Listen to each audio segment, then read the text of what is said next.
À tort à celui qui dit c'est tel, alors que ce n'est pas lui. Mais en même temps, à tort à celui qui dit ce n'est pas tel, alors que c'est lui. Martinez Zogo, que ton âme repose en paix. Que ton âme repose en paix, grand frère. Martinez Zogo, tu es un grand frère que j'avais toujours écouté lorsque j'étais au pays. Il y a toi et J. Remingono. Alors, je ne pouvais vraiment pas me taire face à cette situation si grave.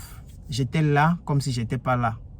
J'écoutais également ce qui se disait autour, tellement de versions, au point où d'autres ont préféré le silence, disant qu'ils veulent voir leurs enfants grandir.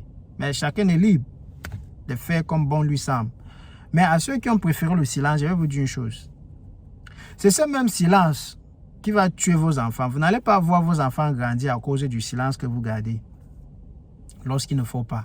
Qui craint de souffrir, souffre déjà de ce qu'il craint. Parlant de l'affaire Martinez Zogo, d'un autre angle, je dirais tout simplement que nous les Africains, nous sommes vraiment bizarres. Nous sommes bizarres et trisants même à la limite. Pourquoi?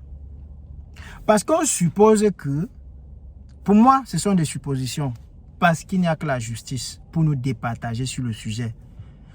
On suppose que Martinez Zogo serait tué parce qu'il aurait dit un certain nombre de choses qui semblent être vraies.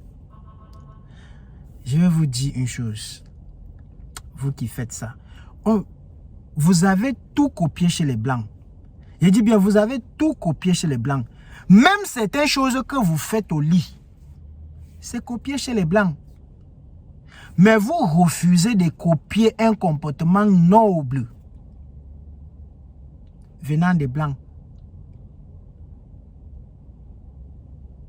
Je vais parler ici de la liberté d'expression.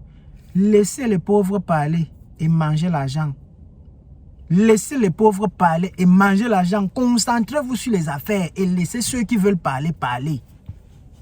On a tous vu comment le président français a encaissé une gifle.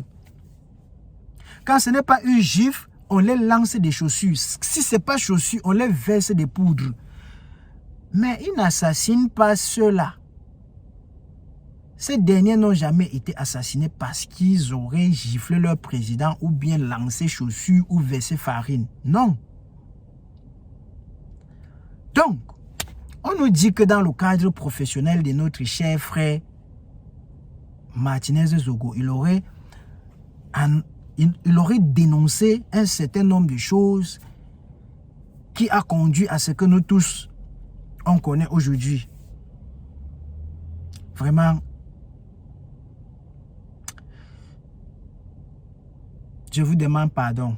Plus jamais ça. Plus jamais ça. Martinez Zogo a été tué de la pire des manières. Martinez Zogo a été assassiné de la plus mauvaise façon.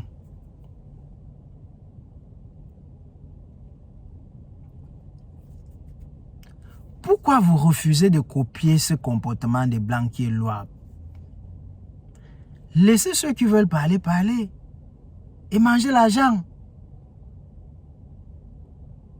Laissez ceux qui veulent parler, parler. Et manger l'argent. Concentrez-vous sur l'argent.